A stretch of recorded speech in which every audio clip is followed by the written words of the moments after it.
Hello, this is Dr. David Bilstrom from the International Autoimmune Institute and the Autoimmune Lifestyle and Bingham Healthcare. Changing Eastern Idaho, changing the world.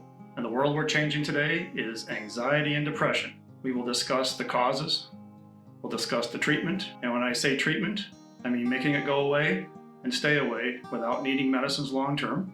And if we do it right and we prevent it before somebody has children, we'll be preventing it in the next 6 to 8 generations. Anxiety and depression, very common.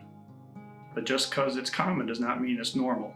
Nobody inherently is an anxious person. No one is inherently a depressed person any more than inherently someone is a right knee pain person.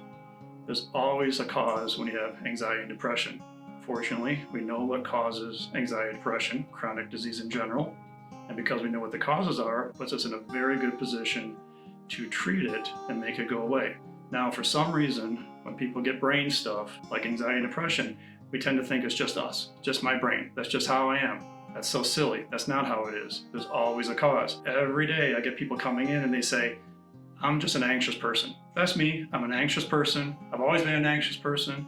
I've been anxious since I was a kid. Everybody in my family is a bunch of anxious people. We're all just a bunch of worriers. I hear it about depression. I'm just a depressed person. That's who I am. I'm just a depressed person. I've been depressed since I'm a kid. I've always been depressed. Everyone in my family is depressed. We're just a family of a bunch of depressed people. No, that's not how it works. We would never hear somebody say, I am a right knee pain person. That's just who I am. I'm a right knee pain person. I've always been a right knee pain person. Had it since I was a kid. Everybody in my family is a right knee pain person. How ridiculous does that sound? Of course, you would never hear anybody say that, but we hear it about the brain all the time. No, it's just a chronic health issue, has a cause, can be treated. Now, to better understand what the causes of anxiety and depression are and how to fix it, you need to understand we need to be lumpers, not splitters, okay? When we talk about anxiety and depression, we're talking about brain stuff. In the clinic, I say brainy stuff. Now, all brainy stuff is just brainy stuff. So anything you can think of that's brainy stuff, from the youngest children to the oldest adults and in between, it's just all brain stuff. Yes, there's thousands of different names put on every different kind of brainy thing, but for our purposes, it's not so much what name gets put on a brainy thing as what's the cause. If we know what the cause is, we should be able to fix it. No reason we shouldn't, no matter what the name gets put on it. The ultimate cause of anxiety, depression, brainy stuff is our DNA, our genes, epigenetics. We used to think our genes were hardwired. Whatever we got, good, bad, otherwise, we're stuck with it. That's not the case. It's not so much what genes you have, it's which ones get turned on and turned off. When you get anxiety and depression, all the brainy stuff, the bad ones have gotten flipped on, the good ones have been flipped off. We know what does that. We know how to make it go away. Now, no discussion of anxiety and depression would be complete without talking about the gut, the intestines. Now, the gut is the second brain. Wait, no, I got that wrong. The brain is the second gut. No, wait. Well, actually, who's in charge? Is it the gut that's in charge? Is it the brain that's in charge? I'm gonna let you decide. But what I'm gonna tell you is, anytime you see any brain stuff, anxiety, depression, any brainy stuff, the first thing you should think about is what's going on in your gut. Even if you don't have any gut symptoms, the gut can be totally messed up, but it's not showing up as gut stuff, it's showing up as brain stuff, all the brainy stuff. And then we're going to talk about prevention. Yes, we can prevent this because we know what causes it.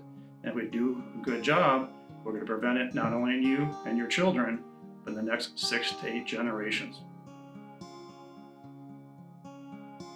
Everybody and their sister seems to have anxiety and depression. 8% of teenagers have been diagnosed with a major anxiety disorder. But, as we talked about before, it's the brain. You're not inherently anxious, you're not inherently depressed, it is just a chronic health issue, and we know what causes this stuff. So, in order to understand the causes and how we're going to fix this stuff, we need to be lumpers and not splitters. We need to lump all the brain stuff together as just brainy stuff. Yes, there may be a million different diagnoses, we want to know the cause, and we can address the cause. So what brainy stuff am I talking about? Well, how about developmental delay, autism spectrum disorder, delayed speech, sensory processing issues, ADD, ADHD, dementia, Alzheimer's, And how about brain fog? Everybody and their sister has brain fog, memory, concentration, brain's not clicking like it used to, even 20-year-olds, teenagers, but also anxiety, depression, bipolar, schizophrenia, you name it, it's just all brain stuff.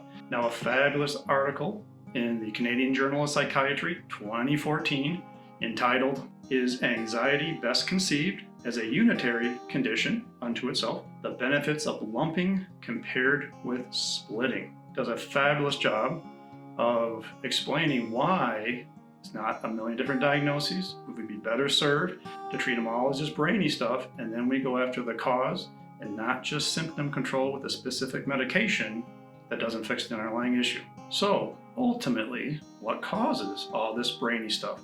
Well, epigenetics, the things that turn on genes and turn off genes. So every cell in our body has DNA, has our genes. There's a lot of bad genes, gotta turn them off. A lot of good genes, gotta turn them on. So the things that flip genes, vitamin deficiencies, hormone imbalances or deficiencies, toxic stress that throws off the stress hormone cortisol, environmental toxins, and oh, don't we live in a toxic world. Heavy metals, pesticides, plastics, flame retardants, herbicides, you name it. And unfortunately, every child born nowadays has already been identified by testing umbilical cord blood to have mercury, flame retardants, herbicides, pesticides in their system, thus so much brain stuff in young people of all kinds.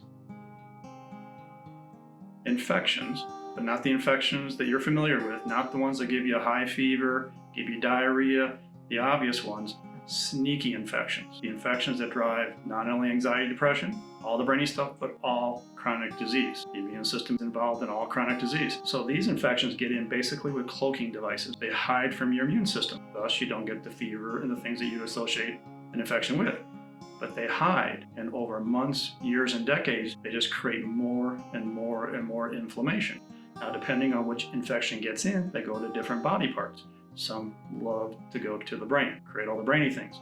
What infections am I talking about? Epstein-Barr virus, Coxsackie virus, herpes virus 6, chlamydia trachomatis, not sexually transmitted chlamydia, different kind of bacteria, mycoplasma, all the tick-borne diseases, and the tick-borne diseases are so much more common than we give them credit for. 80% of people that get bit by a tick don't ever know they got bit by a tick. And then the gut. The gut is the ultracentral mechanism in all this. If all these areas haven't been thrown off already, once the gut gets thrown off, it throws off all these other guys, including, because 80% of the immune system surrounds the gut, you get these chronic, sneaky infection. Because, of course, the gut is the second brain. Wait, no, I messed up again. The brain is the second gut. No, wait, well, what is it? Who's in charge? Is the gut in charge? Is the brain in charge? I'm going to let you decide. Let me give you some information. Let's use as an example. You're an adult, you have a small child. 1,000 times a day, you as the parent tell the child what to do, educate them on what to do. One time a day, the child educates you, and we say, oh my gosh, kids say the darndest things. But 1,000 times a day, you tell the child, once a day the child tells you. So who's in charge? Well, obviously the adult, right? Well, what about if I were to tell you that for every one nerve that goes from your brain to your gut, there are 1,000 nerves that go from the gut to tell your brain what to do? Wow, interesting, right? Well, what about the feel-good neurotransmitter serotonin? Your brain goes, it's such a lovely day. Helps you sleep, good for your immune system. What about if I were to tell you that your gut, more specifically the intestinal microbiome, the mix of good bugs and bad bugs in your gut, typically weighs between 3 and 5 pounds, the whole intestinal microbiome. What if I were to tell you that the intestinal microbiome makes 90% of all serotonin? Goes up to your brain says, oh, it is a lovely day, you sleep great, your immune system's good. Now, one of the medicines that's used frequently when people have depression and anxiety are what they call SSRIs, selective serotonin reuptake inhibitors. They make your body, your brain more specifically, think it has more serotonin than it does. Oftentimes it works. People go, oh, I like that medicine. But why would you need a medicine to make your body think it has more serotonin? Why do you just not have enough serotonin already? Well, 90% of serotonin is made in the gut, goes to the brain likes it very much. How about the calming neurotransmitter GABA? That's also made in the brain. Now, there's a fantastic article from the Harvard Review of Psychiatry, 2020, entitled Gutted: Unraveling the Role of the Microbiome in Major Depressive Disorder.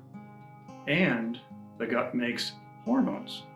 Yes, hormones, including the really good hormone melatonin. So melatonin, Yes, it controls sleep-wake cycles. It's very important to sleep when you're supposed to sleep, not sleep when you're not supposed to sleep. But also, the gut makes more melatonin. People with higher melatonin levels, less heart attacks, less strokes, less cancer, and less Alzheimer's. Ooh, the brain loves that melatonin. Now, there's a fantastic article from the Harvard Review of Psychiatry from 2020 entitled Gutted, thus the intestinal microbiome, a huge player in what happens in your brain. What about this? In utero, during pregnancy, the brain starts developing. After delivering a baby, the brain really starts kicking in, and for the next bunch of years, the brain develops. What controls, what drives brain development during pregnancy and the first bunch of years after you're born? The gut. More precisely, the intestinal microbiome, the mix of good and bad bugs, the enteric nervous system, the nervous system of the gut. Yes, there's the central nervous system, brain and spinal cord, the peripheral nervous system, the nerves that come from the brain and out of the spine, but there's also the enteric nervous system, and then the immune system, 80% of which surrounds the gut. So the intestinal microbiome, enteric nervous system, and your immune system control brain development during pregnancy, in utero, and a bunch of years after delivery. Fantastic article from the Human Microbiome Journal, 2020. Gut microbiome composition and diversity, the mix, are related to human personality traits.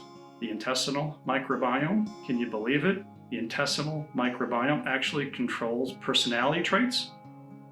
Wow, right? So now if you meet somebody and you think to yourself, man, they need to get a new personality, what you're really saying is, man, they need to get a new intestinal microbiome, because that's controlling their personality. Even the gut controls your personalities. Wow. So when all these things occur, you get depression, anxiety, all the brainy stuff. It's because the genes in every cell in your body, including your brain, have been flipped the wrong way. All the bad genes have been flipped on, all the good genes have been flipped off. So as we address all these causes, you start feeling better. The reason you start feeling better, you start flipping your genes. Oh, hey, I'm feeling better. Ooh, I'm feeling a whole bunch better. Oh, I'm feeling a lot better. I feel great. Now we lock you in place so you don't get stuff as time goes on, including we prevent future anxiety, depression, return of any of the brainy stuff, but we also, because we're lumpers, not splitters, we're preventing all chronic disease. Now, prevention. Yes, we know how to prevent things because we know what causes them. So when it comes to preventing, what I tell people is, Dr. Bilstrom says prevention makes sense.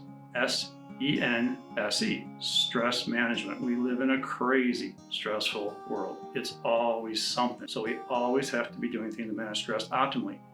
Deep breathing, visual imagery, repetitive prayer, progressive muscle relaxation, getting outside, exercising, all kinds of things. Eating. We need to avoid fast foods and the highly processed foods. Truly, they're not foods. They're food-like substances. They have no nutritional value. We have to move more towards whole foods, real foods, foods that are grown, foods that grow up. So if you look at a label and you can't tell what half the ingredients are, you probably shouldn't put it in your mouth. You pick up a whole food, there are no ingredients. You pick it up, there's not a label. It's a carrot, it's an apple, it's a broccoli, it's a steak, it's a potato, it's a chicken. It's just whole foods. That's where the nutrients are. And nature. Nature is so good at helping human health and well-being. Get outside. No matter what you do, get outside. Now, for more information about the science behind how nature helps human health and well-being, I once again refer you to my book, available on Amazon, A Nurse Practitioner's Guide to Autoimmune Medicine, Reversing and Preventing All Autoimmune Disease. Remember, the immune system's involved in every chronic health issue. There's a special code that allows you to access additional information outside the book, including 2 different PDFs on how nature helps human health and well-being. The trifold that we share with all the patients in our clinic so they can use nature, but also a summary of over 60 different scientific articles about how nature helps human health and well-being. Sleep, so important. Go to sleep when it's dark, wake up when it's light, do relaxation before bedtime, turn off electronics before bedtime, use a little melatonin if you want to. We just figured out, right, that melatonin is super good for the brain and the body. E, exercise. Just move. Just get out there and move. Whatever you do, just move. Including a lot of new literature suggests that stretching can be just as good in so many ways to aerobic exercise. So even if you don't have the physical capacity to walk, run, bike, go to the gym, sit and do chair yoga, sit and do chair Tai Chi, stretch. Profoundly impactful. Now, if we do this correctly, not only preventing disease in you, but we're going to prevent disease in future generations. Because what the data tells us, if we can flip genes the right way, we fix what we got, we prevent new stuff. But if we can flip the genes the right way in adults before they have children, before conceiving a child, they will pass on cleaner genes to the next 6 to 8 generations. Oh my goodness, we could prevent anxiety, depression, all the brainy stuff in the next 6 to 8 generations by doing this now. This is changing the world of anxiety and depression. So in conclusion, anxiety and depression, oh so common, but never normal. Nobody is an anxious person inherently or a depressed person inherently. It's just a chronic health issue. We know what caused them. We can make them go away. All brain stuff is just brainy stuff. There's nothing, any of the ones I mentioned, that cannot be made better and not to make going away, including 70% of autism is one particular autoimmune disease. For example, the brain is the second gut. The gut's the second brain. Well, I think you know now who's really in charge there. Thus, we got to keep our guts healthy if we're going to prevent and reverse anxiety, depression, all the brainy stuff, but because we're lumpers, not splitters, all chronic disease. Ultimately, chronic disease comes from flipping genes the wrong way. We can flip them the right way. We flip them the right way, you feel a lot better, you stay good. We flip them before conceiving a child, we pass on cleaner genes to the next 6 to 8 generations so they don't have as much chance of having to deal with anxiety, depression, all the brainy stuff. This is Bingham Healthcare, changing Eastern Idaho, changing the world. Today, changing the world, that is anxiety and depression. Thank you.